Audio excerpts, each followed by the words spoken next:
So we're going to look at these 4 personality styles. I teach on them all the time because they are predictable. And you're going to see yourself in this. You're probably going to see your spouse in this. And if you look deep, you're even going to see your kids in this. So, 4 styles. The first style I'm going to talk about is that parent who they are very quick minded, quick to make that decision. They get irritated quickly and they are straightforward. There's no gap, there's no conversation, and they are an extrovert. So, we hear all the time about extroverts and introverts. You're going to hear 2 styles that are extroverted, and you're going to hear 2 styles that are introverted. The extroverted, everybody knows about that. They're a more open person. They're talkative. They kind of move through the world with a lot of friends, get to know a lot of people. And, if you're an introvert, there's nothing the matter with that because everybody has their special talents. And that's what we're looking at today.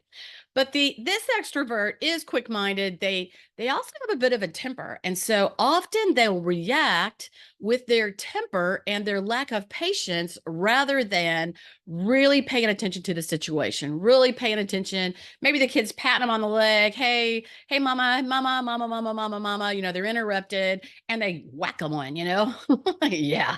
Um, so sometimes this style may not listen. They may not want to listen to the child. And remember, I said everybody wants to be heard and understood and appreciated, even your children, especially your children. And when they feel heard, understood, and appreciated, you start to grow that connection with your kids because they know you hear them. They know you appreciate them. They know you understand them. How many times as an adult are we working with youth or kids and they're like, oh, you don't understand? And we're like, yeah, we do. We were a kid one time too. Can you remember when you were a kid? Can you remember? How did your parents act or react and how different were they? Well, this style, like I said, may not listen and they might not listen to reason because they're impatient and they're like, move on or only answer what I've asked you to answer. They may fly off the handle and they do have high standards. And so they expect their children to have those same high standards that they have. But we have to remember age. Are we talking to a 14-year-old or an 7-year-old or a 2-year-old? We have to remember to respond according to the age of the child. This personality style needs control. Yes, and they will have control because kids will be afraid of you. And you know what? A little bit of that is okay for our kids to be a bit afraid of getting in trouble with us. But there is that spot where we go over. I'm always talking with my husband, Jeff, and we're talking about many, many things start. They are good.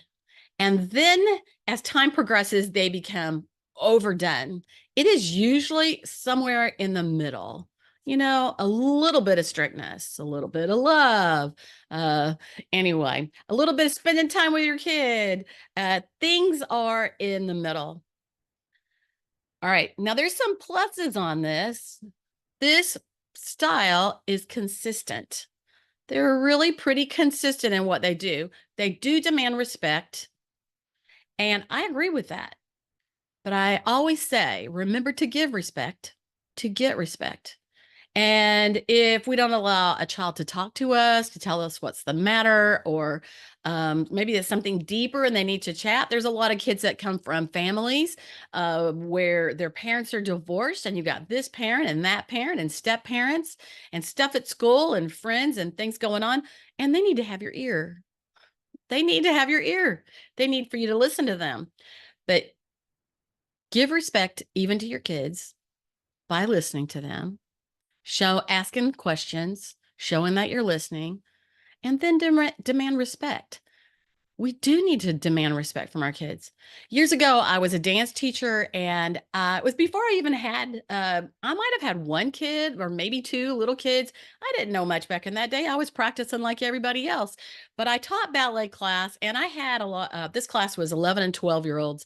And I started to notice as the girls talked about their moms that the girls that talked nicely about their moms respected their mothers.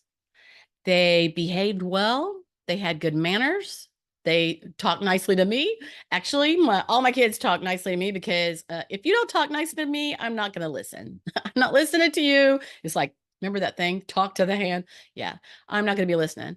But the other girls who talked rudely about their mothers, complained about their mothers, and that kind of thing, when you saw them with their moms, they talked back to their moms. That means their mom didn't demand that they respect them, tone of voice, how you're talking to your parent. We do have to make those demands on our kids. Wait a minute, what you just said to me, let's wait. How can you say that in a better way? I mean, that starts when they're little kids, 2, 3, 4 years old. At first, whenever they say cute little funny haha things when they're 2 year olds, it's one thing.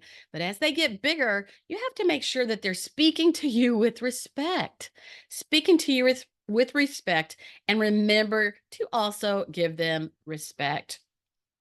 Now, one of the things with this personality style, if you have a kid who's just like you, you're going to butt heads because you are both very determined, very straightforward. You say just what you're thinking, and you're going to butt heads with them.